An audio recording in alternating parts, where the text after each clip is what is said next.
Well, if there's a look at this thing, it's rotating.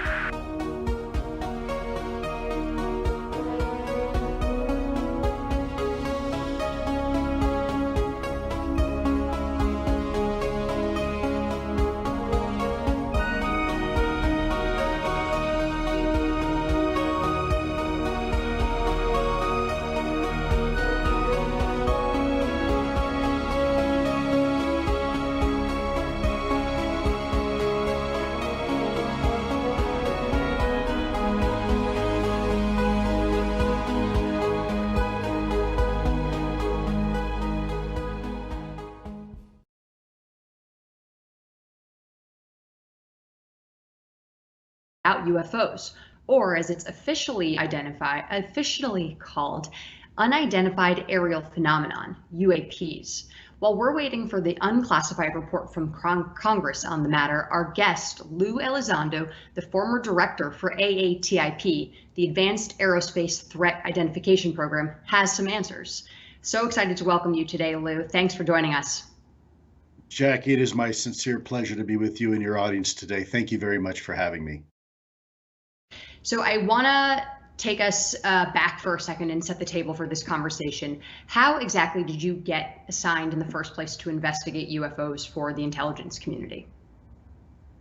Well, Jackie, quite frankly, I was voluntold. In essence, I had some prerequisite experience that they were looking for. At the time, the organization was fairly new. And they were looking for someone to create a counterintelligence and security portfolio. And I guess because of some of my background running investigations, counterintelligence investigations, and some of my background in technology protection, specifically with aerospace systems, that probably, I suspect, was a fairly lucrative skill set that they were looking for to create this sub portfolio under ATIP. And that's how I got into the program. I entered the program in 2008. I was asked by its director to come on board and establish this program. And then in 2010 is when I was asked to take over the effort. And I'm sure many of you are well aware of this. If you are tuning in, you've probably watched the documentary that came out this year, The Phenomenon. Senator Harry Reid, which this doc outlines, got the program funded. Did you brief him in Congress on these unexplained pilot sightings when you were running the program? Jackie, we provide many briefings, mostly through DoD and intelligence community leadership. That information was also provided to staffers and, of course, our elected officials. It's very important that when you're working in a national security construct that you try to follow the chain of command as much as possible. So a lot of my briefings were really to more senior level folks in the Department of Defense and within our intelligence architecture. But there were times, yes, that we would be asked to brief other officials, particularly in the legislative branch and in the executive branch as well. And right now, everyone in Washington and really a lot of people around this country are hotly anticipating this unclassified government report on aerial phenomenon witnessed by Navy pilots. It's expected to be delivered to the Senate intelligence community by the Director of National Intelligence, hopefully by June 25th. The New York Times reported that senior administration officials who were briefed on the findings said that the unusual movements witnessed by pilots did not originate from American military or advanced U.S. government technology. But that's really about the only conclusive finding that has been so far teased from the report. What do you think the likelihood is that aerial phenomena are actually extraterrestrial spacecraft? Well, Jackie, that's really the question, isn't it? The bottom line is up until very recently, there were really only three possibilities of what this could be. And the first possibility is that it is some sort of secret U.S. tech that somehow we have managed to keep secret even from ourselves for a long period of time. The second option is that it's some sort of foreign adversarial technology that has somehow managed to technologically leapfrog ahead of our country, despite having a fairly robust and comprehensive intelligence apparatus. And of course, the third option is something quite entirely different. It's a different paradigm completely. Now, as of this week, we now know through some of the discussions at senior level leadership that this report has definitively stated once and for all that it's not our technology. And that's hugely important. For 30 years, there has always been this undercurrent, if you will, these conspiracies that there was some sort of TR-3B program and some sort of super special technology that has been implemented, and we've been just been very careless about it. And I think that argument was finally put to bed this week.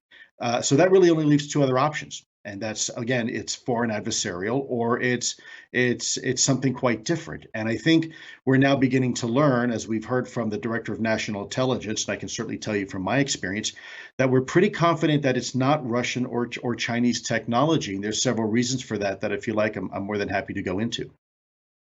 Yeah, actually, could you go into that? I know you've explained it in previous interviews, but these sightings have happened for the past 70 years. And I know you've said before that you didn't think it was possible for one of our foreign adversaries, who have been helpful actually in providing information on this issue, would be capable of keeping something a secret for so long. Is that accurate?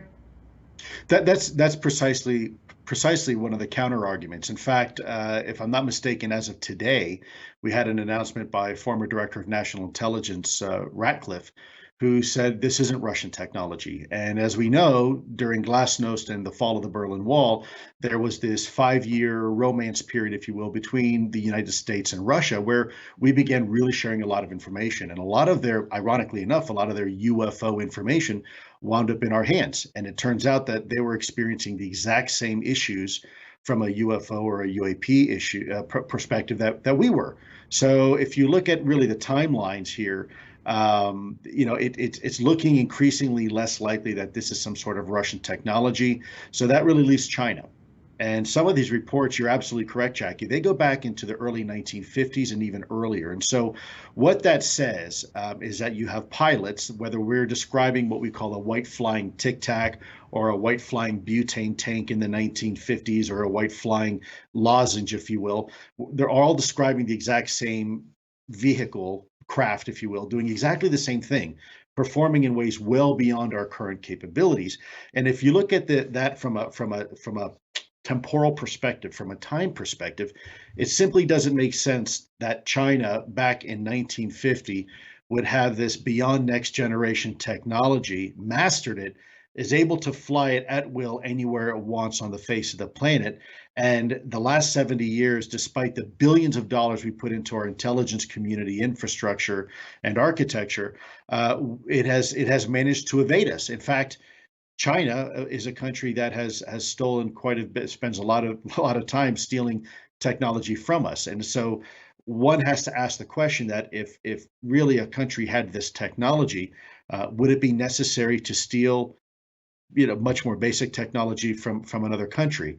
Furthermore, if you had this type of technology, you probably wouldn't need to invest so much in military, because you had this, if you will, checkmate type technology or capability where everything else now becomes obsolete. And so this goes to your last part of your question. Do I feel or do I believe this is, quote, extraterrestrial? Let me be very careful before I answer that by saying, at the end of the day, Jackie, it doesn't matter what I think or what I believe. What matters is what the data and the facts tell us. And from that perspective, it's very important that I had a very simple job, and that is to collect the truth and speak the truth. That's it. Very much as an investigator, which I used to be, we applied the same type level of rigor and methodologies we did in hunting terrorists and spies as we did in hunting UFOs. So we really didn't care what these were. We were just trying to get to the bottom of what they were. And so in therein lies, if you will, a little bit of our approach. We were very agnostic, if you will, or objective about this topic, and tried to allow the facts to lead us down a certain path. And that is really what we're doing today. What we're realizing is that the facts are painting a far more compelling picture than what we thought. In this case, your audience, they're the jury.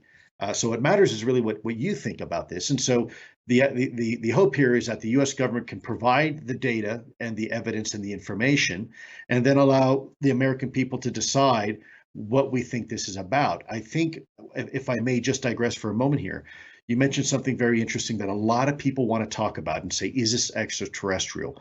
And I want to just, if I can, just briefly delve into where we are with modern day science. We are human beings that a lot of now people in psychology refer to as cardiosocial animals. Means we look at things in extremes because for the first 9 months of our existence, we were in our mother's womb and we heard that binary heartbeat of our mother. And so we tend to look at the life, if you will, and our universe in that binary way. It's either good or it's bad, it's hot or cold, black or white, up and down. And that's how we tend to judge things. But in reality, the universe and physics isn't binary. It's not binary at all. In fact, there's all sorts of options and opportunities of what this could be. So again, back to your question, is it from here or is it from out there? We don't really know. In fact, there's lots of other options on the table. It could be from, as I've said before, it can be from outer space, inner space, or the space in between. As we begin to learn what quantum physics is, and we begin to understand our place here on this little planet, we begin to realize that there's a lot of other options. We judge the universe in 5 fundamental senses, the ways that we perceive the universe, and that's if touch, taste, hear, smell, etc.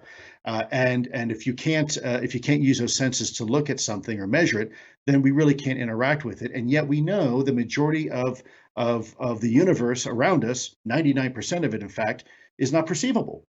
There are right now Wi-Fi signals coursing through your body. There's cosmic radiation coming in from the cosmos. There's neutrinos coming in from the sun. There's radar hitting you from the local airport. And yet these are all realities, and you can't interact with it because we just don't have the tools to do so. Take a beautiful night sky, look at the stars, and you might say, wow, that's really a pretty sky. But if you now take a radio telescope and look at that same spot in the sky, all of a sudden you begin to see things that you couldn't see before. You see in the ultraviolet, you see in the infrared spectrum, you see nebula. So I guess my long-winded point to all this is that we must keep all options open. If we already know that 99% of the universe we cannot perceive or interact with, then there may be other options here. This may not necessarily be something from outer space. In fact, this could be something as natural to our very own planet as us. We're just now at a point where we're beginning to technologically be able to interact and collect data. This could be something from under the oceans. This could be something from outer space.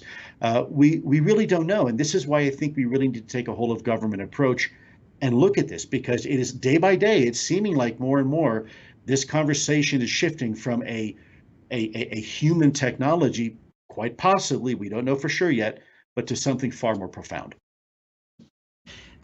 But as someone who is more steeped and in the know on the data and the facts, do you have any more narrow idea in that 99% of things that we are unaware of what this could be exactly?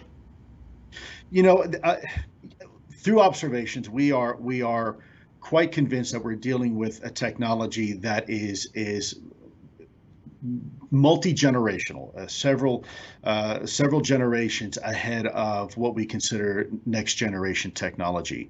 So what we would consider beyond next generation technology, something that could be anywhere between 50 to 1,000 years ahead of us. And for us, I think it's when you're looking at the observations and these things, how they can outperform, frankly, anything that we have in our inventory, and we're pretty certain anything that our foreign adversaries have in our inventory, then yes, obviously, as human beings, we tend to go down that rabbit hole of speculation. I want to be very careful that I don't offer my opinion in an unqualified manner. I've always stated this is exactly why we need a UAP task force. In fact, this is why we need a much bigger whole of government enduring capability, because at the end of the day, we don't know what we're dealing with. And frankly, all options have to be on the table until they're no longer on the table. I could offer you my opinion right now, but Jackie, in all honesty, it would probably be a bit of disservice because we frankly don't have enough information yet. We're just now getting to the point as a government, as a society, that we are accepting the reality that this is real, whatever it is. I think we need to do a little bit more. And so out of respect to you and your journalistic integrity and that to your audience, I'm probably going to refrain from offering more of my opinion on that particular aspect, only because the one thing I've learned in intelligence is you can be absolutely sure of something and still be absolutely wrong. And I don't want to mislead anybody. I'm going to be a little bit of a pest here, and I apologize for my desire for a more black and white answer, but in common parlance, I guess, is that something that you would refer to as an alien or a time traveler? Is there any sort of way you could, more specifically Sure. characterize this? Yeah, I've said before, this is something, and I guess I may have just said it again, but that this could be something from outer space, inner space, or frankly, the space in between. There's a lot of options out there. This could be something that is extra or hyperdimensional. Now, I don't mean extra dimensional in a woo-woo sense. I mean extra dimensional in a quantum physics sense. We know that the universe is full of shortcuts and loopholes. We know, so if I may backtrack for just a moment, it took the Renaissance to come to the point where we understand Newtonian physics. We understand what gravity looks like. We still don't quite understand what it is yet, but we understand what it looks like, and we understand force equals mass times acceleration and whatnot. And so we have these really elegant solutions for our observations of the natural world. And then it took a couple hundred years, but along comes some cat with crazy hair we called Einstein, who now introduces the notion of relativity and kind of upends really science and turns it 180 degrees and says, well, actually, there's a thing called space-time, and space and time are actually connected, and they're also stretchable and compressible. And as bizarre as that may be, that is precisely what we're seeing. And so space-time can be warped based upon mass or a lot of energy.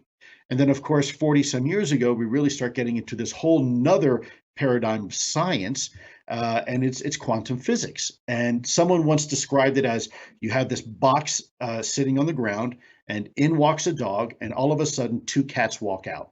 And as crazy as that may seem, that's precisely what we're seeing in these observations with quantum physics, proverbially speaking, of course. So it doesn't make sense, and yet there's this weird duality. Maybe the universe, the speed of light, although may be the universal speed limit, there may be some shortcuts and off ramps in this understanding of our universe. So we are just now scratching the surface of understanding what type of science it may take to do what we are seeing with these vehicles. There's 5 specific observables associated with these UAPs, unidentified aerial phenomena, that really separate them from the rest of anything that we would consider terrestrial aircraft or manned aircraft or some type of human-based technology. And again, I want to be careful not to go too far out on the limb, because that's where the speculation starts, and that's also where the danger starts, because we simply don't know yet. Well, and I guess the other key question here is, what do you think the likelihood is that the U.S. government is actually going to confirm anything?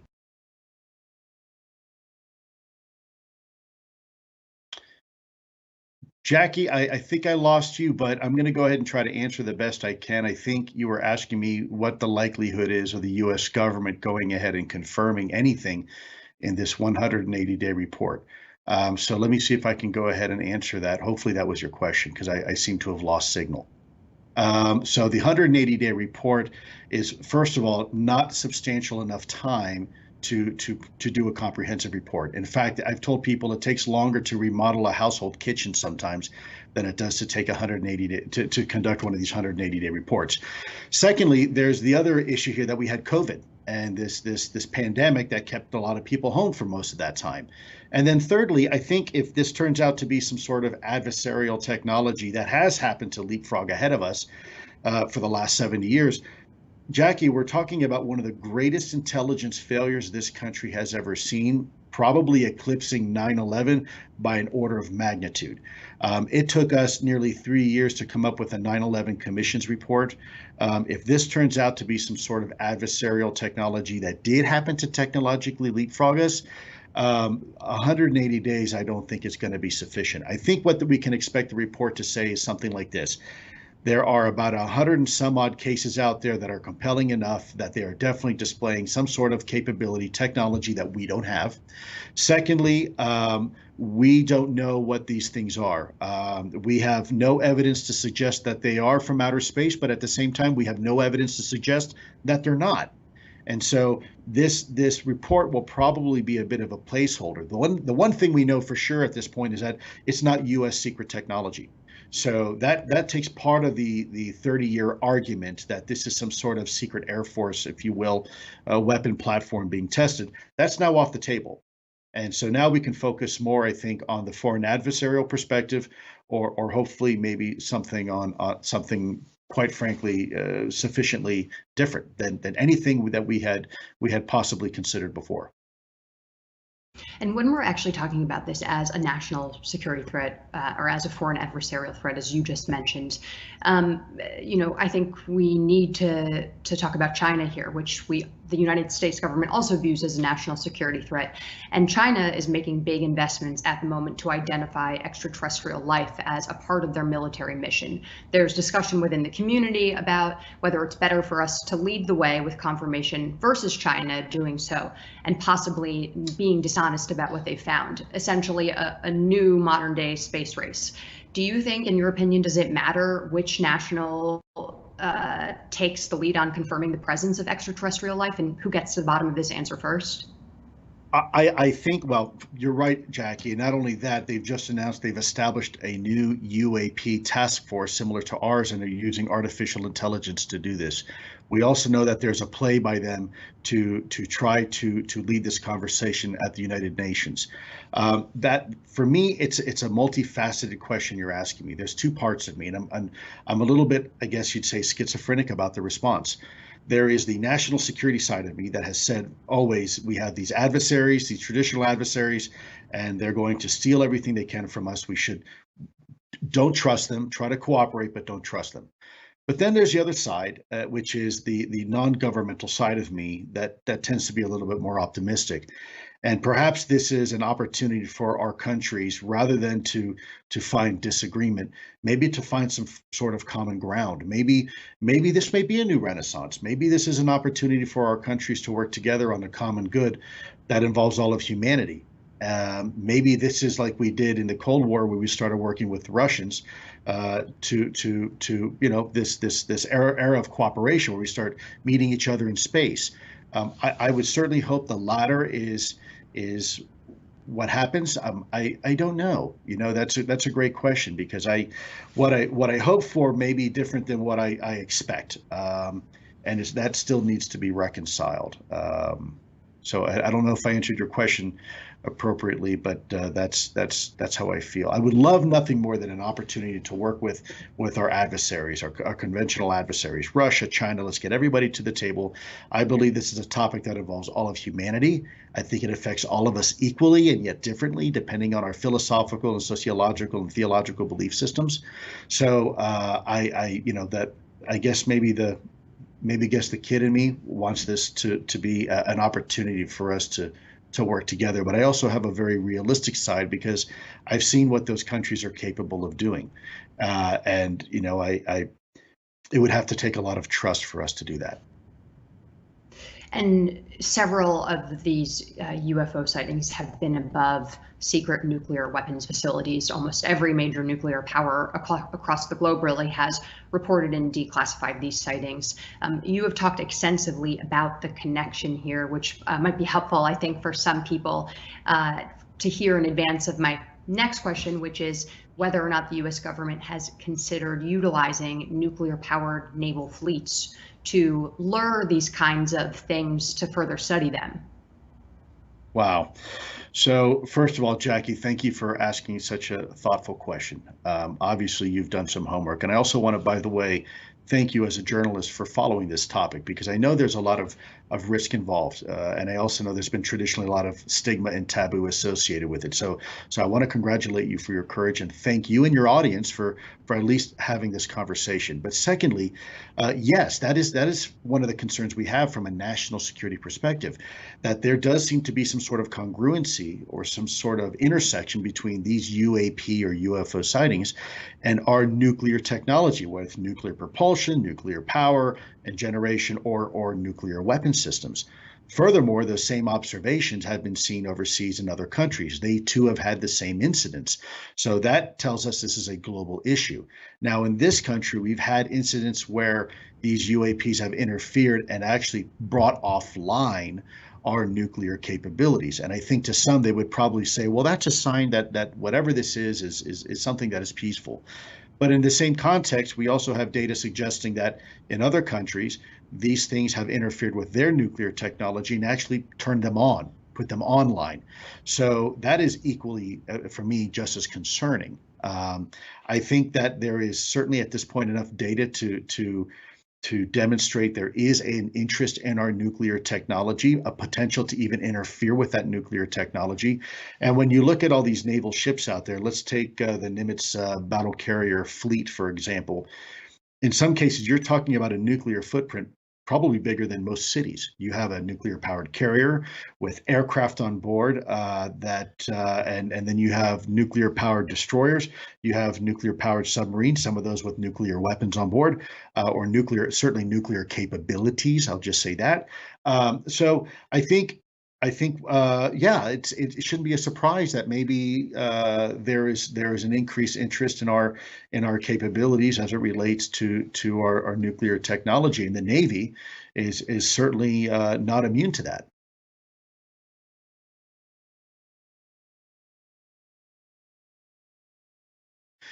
Yeah, absolutely. And so, I think there's two congruencies that we see. We see an interest in our nuclear capabilities, and then we have this really bizarre what I don't know if you'd call it an interest, but there seems to be a connection with water. And these things have a tendency to be seen in and around water, which kind of leads to one of the observables that we've had. There's 5 distinct observables that set this technology, as I mentioned earlier, aside from everything we have in our inventory. The first is hypersonic velocity, the ability to change directions instantly. And when I say instantly, I mean human beings can withstand about 9 G forces. Some of our best aircraft can withstand about 16 Gs. These things are doing 300, 400, 600 Gs in mid-flight. Then there's hypersonic velocity. That is speeds that by definition are Mach 5 or above, very, very fast. We do have some technology. You mentioned Russian hypersonics and things like that. There are technologies that can go that fast, but then again, you don't expect a hypersonic aircraft to do a 90-degree turn. To put that into context, our SR-71 Blackbird, when at 3,200 miles an hour, wants to take a right-hand turn, it takes roughly half the state of Ohio to do it. You don't expect it to just kind of do this. And that's precisely what we're seeing. And then the third observable is a bit like cloaking. We call it low observability. But the fourth observable is what we were talking about, and that's transmedium travel and water. The ability for an object to fly not only in our atmosphere, low and high altitudes, but also potentially in a vacuum environment like space and even underwater. Now, we do have vehicles that can do that. We have, for example, a seaplane. A seaplane is a plane that can fly and it can float on the water. But when you look at it, it's neither really a very good aircraft or a boat because it's a design compromise. And yet what we are seeing are objects that can operate in all these domains or all these environments, seemingly without any type of performance compromise. And so why are we seeing these things in and around water is something that we're really kind of scratching our heads with, because we've seen these things. They've been recorded not only in our atmosphere, but there is data to suggest that they have also been tracked by some of our capabilities underwater as well, and being able to perform in ways that frankly exceed anything that we know on the planet right now. And Lou, unfortunately, we only have time for one more question, but I should make it clear to our viewers that you actually signed an NDA when you were working on this at the Pentagon. Is there any scenario that would cause you to break that NDA if you feel like, for example, this report obfuscates or peddles disinformation about what the findings actually are here? No, ma'am. I will never violate my non-disclosure agreement with the government. I still maintain a security clearance, and the reason is that not because it's my loyalty to the government, because it's my loyalty to the American people. That contract I signed those many years ago was a promise to the American people that I would never violate their trust, period. And I can't violate their trust in order to gain their trust. It doesn't work that way. So what I'm going to continue to do is doing what I'm doing now and pushing for this disclosure, pushing for the information that I know to be true because I saw it and so did my colleagues, continue to have this conversation the way I can. And I'll tell you, if it looks like the Pentagon continues to obfuscate, I have made it clear before that there's a possibility I would consider running for some sort of congressional office. I don't want to do that. I'm not a politician. I don't have the political savvy. But if I have to put my boots back on in order to make sure this conversation is had and ultimately allow the American people to have this conversation amongst themselves, then I will do what's necessary short of violating my non-disclosure agreement and violating my trust with the American people. Well, we hope you'll come to us if and when you make that decision to run for office. Thank you so much for joining us today, Lou, and thanks for your work on all this. Jackie, thank you sincerely to you and your audience. You've been wonderful. Anytime.